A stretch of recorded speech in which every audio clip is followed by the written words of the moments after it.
Hello everyone, Debjani সংসারে তোমাদেরকে অনেক অনেক স্বাগত জানাই। আশা করি তোমরা সবাই খুব ভালো আছো আর আমিও ভীষণ ভালো আছি। 31 ডিসেম্বরে আমরা গঙ্গার ওপারে কল্যাণীতে একটা মন্দিরে গেছিলাম, যেটা গঙ্গার পাড়েই আছে মন্দিরটা, শিব ঠাকুর ও মা কালীর মন্দির। জায়গাটা ভীষণই সুন্দর। আমরা কোথাও গেছি আর সেটা তোমাদের সঙ্গে শেয়ার করবো না, সেটা তো কখনো হতে পারে না। ভিডিওটা এডিট করার একদম সময় পাচ্ছিলাম না বলে একটু লেট হয়ে গেল তোমাদের সঙ্গে শেয়ার করতে। দেখো, আমি একটুখানি শাড়ি পরে বেরিয়েছিলাম, যেহেতু মন্দিরে আসছি ভাবলাম একটু শাড়ি পরেই যাই। এই জায়গাটা এতটাই সুন্দর যে একবার এলে কখনো মন ভরে না, মনে হয় যেন প্রত্যেকটা দিন যদি একটুখানি টাইম এসে এখানে কাটাতে পারতাম। যার জন্য পরের দিন মানে 1 জানুয়ারিতে আমরা আবার চলে এসেছিলাম। সেদিন প্রচুর ভিড় ছিল, প্রচুর লোকজন ছিল আর মেলাও বসেছিল। সেই ভিডিওটাও তোমাদের সঙ্গে শেয়ার করব। মন্দিরটা ঠিক অনেকটা দক্ষিণেশ্বরের মন্দিরের মতোই দেখতে। এখানেও বাবা রামকৃষ্ণদেব আর মা সারদা দেবী রয়েছেন, আর মা কালী তো আছেই, আর চারিপাশে শিব ঠাকুরের মন্দির দিয়ে ঘেরা। গঙ্গার পাড় থেকে সূর্যাস্তটা দেখতে খুবই সুন্দর লাগছিল। চলো এবার মন্দিরের ভেতরের দিকে ঢোকা যাক।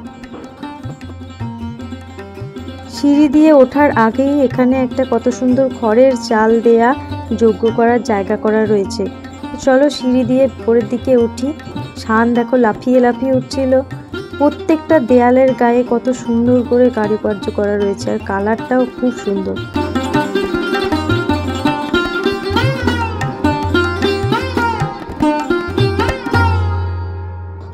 এইখানে রয়েছে সামনেই একটা শিব ঠাকুরের মন্দির।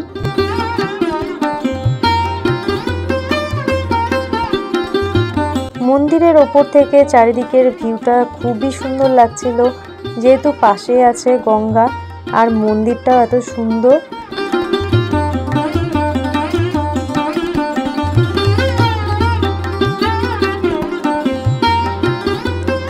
মন্দিরের ভেতরে ঢুকে আমি ঠাকুরকে নমস্কার করে নিলাম।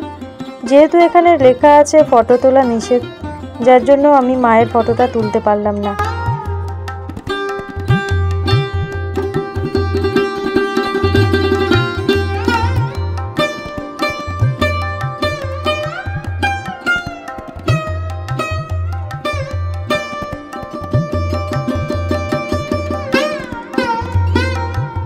মন্দিরের ওপরটা ঘোরা হয়ে গেল, এবার যাই দেখি নিচের দিকে কি কি আছে।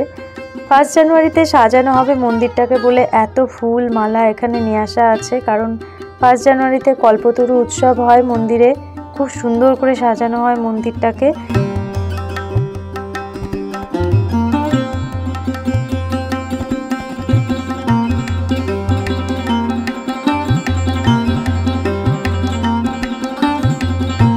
এই মন্দিরটা তো ঘোরা হয়ে গেল, তো এই মন্দিরের চত্বরে আর কি কি মন্দির আছে সেইগুলোও ঘুরে নেব। চলো।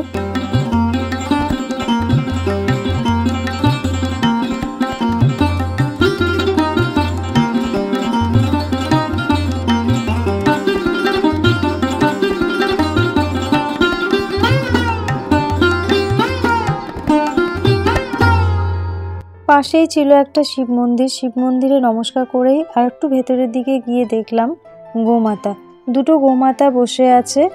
তো ইচ্ছা হচ্ছিল ওদের গায়ে একটুখানি হাত দিই। অনেক সাহস করে সামনের দিকে এগিয়ে গেলাম, খুব ভয় করছিল। তো ফাইনালি আমি একটুখানি গোমাতার গায়ে হাত দিয়ে নমস্কার করে নিলাম ভয়ে ভয়ে।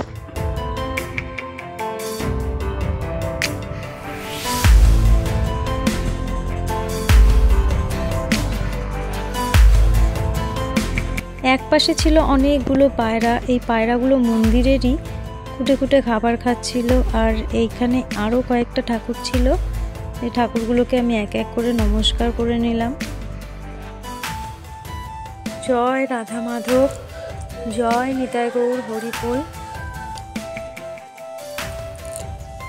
জয় রাধে, জয় বাবা ভোলানাথ, জয় শ্রীকৃষ্ণ গৌর নিতাই হরিবোল,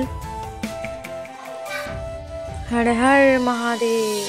চলে এলাম মন্দিরের বাইরে। দেখো, এটা একটা চায়ের দোকান। এত সুন্দর করে ভাঁড়গুলোকে সাজিয়ে রেখেছে, আর কাকিমাটা খুব যত্ন করে চা বানাচ্ছে।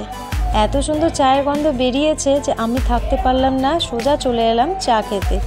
তো একটুখানি চা খেয়ে নিয়ে চলে এলাম গঙ্গার পাড়ের দিকে ঘুরতে। গঙ্গার পাড়ে দেখছিলাম অনেক নৌকো ছিল, নৌকোয় করে অনেকেই ঘোরাঘুরি করছিল। আমি যাচ্ছিলাম একটুখানি গঙ্গার জল মাথায় দেব বলে। গঙ্গার জল তো সচরাচর মাথায় দেওয়াই হয় না, যখন গঙ্গার সামনে এসেছি তখন কেন না গঙ্গার জল নিয়ে মাথায় দিই। তো এখানে এসেছি আর ফুচকা খাবো না সেটা তো হতে পারে না। ফুচকা দেখো এখানটায় 10 টাকায় 10টা। তো আমি ভাবলাম অনেক ফুচকা খাবো, শুধু ফুচকা খেয়েই আজকে পেট ভরাবো। 1 জানুয়ারিতে অনেক ভিড় হয় বলে এখানে বাঁশের ব্যারিকেড করা রয়েছে, দেখতেই পাচ্ছ পেছনের দিকটায়। আর এই যে হচ্ছে বুড়ির চুল, এটা তো সব জায়গাতেই থাকবে। শানের যেন দেখো মাথাটা খারাপ হয়ে গেছে, ঘুরেই যাচ্ছে ওপরের দিকে তাকিয়ে।